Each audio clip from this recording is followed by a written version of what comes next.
Você já parou para pensar como grandes famílias e empresários conseguem manter o seu patrimônio protegido por gerações? Mesmo em meio a crises, disputas judiciais e mudanças políticas? O segredo muitas vezes está em uma estrutura chamada holding internacional, uma ferramenta de blindagem patrimonial que existe há séculos e que continua sendo usada até hoje para proteger fortunas, negócios e legados.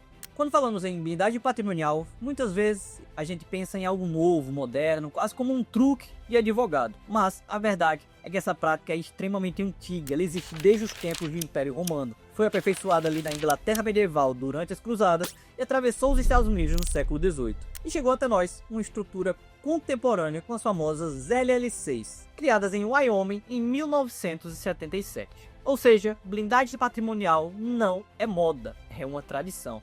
E mais do que isso, é uma necessidade em um mundo onde disputas familiares, execuções fiscais e até instabilidades políticas podem colocar em risco anos de trabalho e construção de riqueza. E no vídeo de hoje eu vou te mostrar como surgiu o conceito de blindagem patrimonial, de que forma as holdings internacionais evoluíram ao longo da história, quais são as principais aplicações dessa estratégia nos dias de hoje e como ela pode proteger você e sua família contra riscos jurídicos e financeiros. A história da blindagem patrimonial começa lá atrás, por volta de 200 a.C., com o chamado fideicomisso. Era uma forma criada pelos romanos para garantir que as heranças fossem administradas de acordo com a vontade do falecido, e protegendo assim o patrimônio familiar. Séculos depois, na Inglaterra medieval, durante as Cruzadas, surgiu a figura das trusts. Os cavaleiros partiam para a guerra e deixavam suas terras à administração de pessoas de confiança, que tinham a obrigação legal de cuidar daqueles bens. Esse modelo deu origem à lei fiduciária, que até hoje é base para muitas estruturas de blindagem. E aí, já no século XVIII, nos Estados Unidos, figuras históricas como Thomas Jefferson usaram fideicomissos testamentários para garantir preservações do patrimônio familiar. E por fim, no século XX, o grande marco em 1977, quando o estado de Wyoming criou as primeiras LL6, companhias de responsabilidades limitadas. Esse modelo rapidamente se espalhou pelo mundo e virou referência para a holding internacional moderna. Ou seja, estamos falando de uma prática com 2 milênios de evolução, sempre adaptando às necessidades de cada época. Mas e como isso funciona hoje? Hoje, a blindagem patrimonial, por meio das holdings internacionais, é usada para muito mais do que sucessão familiar. Ela é estratégia de proteção contra riscos jurídicos, fiscais e até políticos. Pense numa holding internacional com uma camada extra de proteção entre você e o seu patrimônio. Seja um imóvel, uma empresa, uma carteira de investimentos ou até obras de artes. No Brasil, sabemos como decisões judiciais podem ser arbitrárias. Uma ação trabalhista, um conflito societário ou uma execução fiscal, tudo isso pode levar à penhora dos bens. Com a estrutura internacional, esse processo se torna muito mais difícil, e é justamente aí que está o poder da blindagem. Uma das aplicações mais clássicas da blindagem patrimonial é o planejamento sucessório. Imagina que um patriarca que construiu ao longo da sua vida uma grande fortuna de imóveis, empresas e investimento, sem planejamento. Quando ele falece, os herdeiros entram em disputa, processos judiciais, inventários extremamente demorados, brigas dentro da família. Tudo isso pode destruir anos de trabalho. Agora, se o patrimônio está organizado em uma holding internacional, a sucessão é muito mais simples. Em vez de brigar por cada imóvel, cada ação ou cada investimento, os herdeiros recebem as cotas da holding. Isso garante ordem, evita disputas e preserva o patrimônio familiar. Um exemplo prático: uma família X tinha 10 imóveis espalhados por diferentes estados do Brasil. Quando o patriarca faleceu, começou uma disputa judicial que durou 8 anos. Já a família Y, que tinha todos esses imóveis dentro de uma holding internacional, conseguiu transferir a gestão em poucas semanas, sem brigas e sem processos longos. Esse é o poder do planejamento sucessório alinhado à blindagem patrimonial. Outro uso muito comum da blindagem patrimonial está nos conflitos societários. Vamos imaginar um cenário real. 2 sócios fundam uma empresa. No começo tudo vai bem, mas com o tempo começam divergências. Um quer expandir agressivamente e outro prefere permanecer na estabilidade. Essa diferença gera um processo judicial.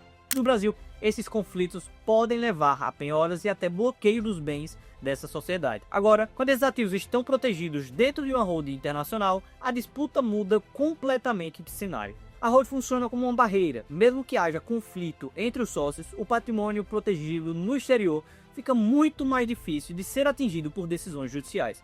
É uma forma inteligente de separar a empresa operacional, que está sujeita a riscos, do patrimônio acumulado. Outro ponto delicado são as ações trabalhistas. O Brasil é um dos países com legislações trabalhistas mais complexas do mundo e um dos países onde mais se existe processos trabalhistas contra empresas. Decisões judiciais desfavoráveis podem levar à penhora de bens dos sócios, muitas vezes mesmo sem dolo. O empresário acaba tendo imóveis ou contas bloqueadas. Agora, se parte do patrimônio está sob uma holding internacional, ele fica resguardado. Isso não significa fugir das obrigações, mas sim separar o que é patrimônio pessoal e familiar do que é risco empresarial. Na prática, a empresa responde pelo polo passivo trabalhista, mas a holding internacional protege o patrimônio acumulado desses sócios, evitando que ele seja facilmente atingido.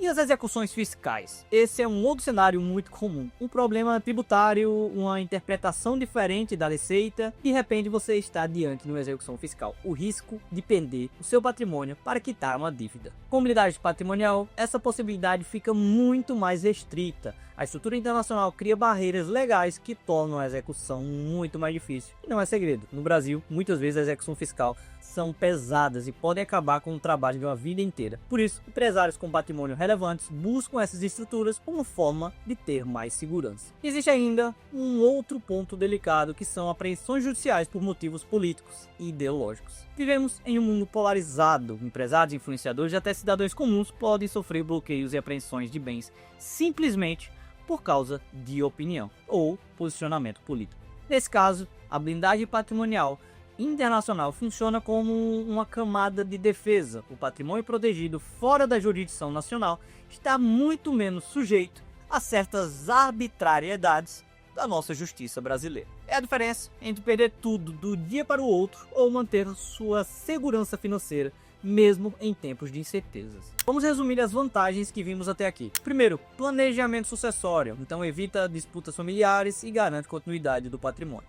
Segundo, proteção contra conflitos societários, preserva o patrimônio mesmo em brigas entre os sócios. Terceiro, resguardo contra ações trabalhistas, separa riscos empresariais do patrimônio pessoal. Em quarto lugar, vimos a blindagem contra execuções fiscais, dificulta a perda dos bens nessas disputas tributárias. Em quinto lugar, defesa contra apreensões judiciais, protege contra riscos políticos e ideológicos. Em todos esses casos, a lógica é a mesma, cria a estrutura internacional que funcione como escudo patrimonial. Vamos juntar tudo em um exemplo completo. Imagina Roberto, que é empresário, dono de uma rede de escolas privadas no Brasil. Ao longo de 30 anos acumulou imóveis, investimentos e empresas. Só que Roberto começou a perceber alguns riscos, conflitos entre os filhos sobre quem irá suceder na gestão, processos trabalhistas cada vez aumenta, cobranças tributárias agressivas da Receita e ainda medo de instabilidade política. Roberto então decide estruturar uma holding internacional. Nela, ele concentra imóveis, investimentos e parte do capital acumulado. Com isso, ele consegue definir previamente como será a sucessão, evitando briga entre os filhos, separar o risco da empresa operacional e do seu patrimônio. Ele vai conseguir reduzir a exposição contra execuções fiscais e também contra bloqueios por questões políticas e ideológicas. No fim das contas, uma holding internacional não é apenas uma empresa de papel, é uma estratégia de proteção e de continuidade. Portanto, a blindagem patrimonial com holdings internacionais é uma prática extremamente antiga,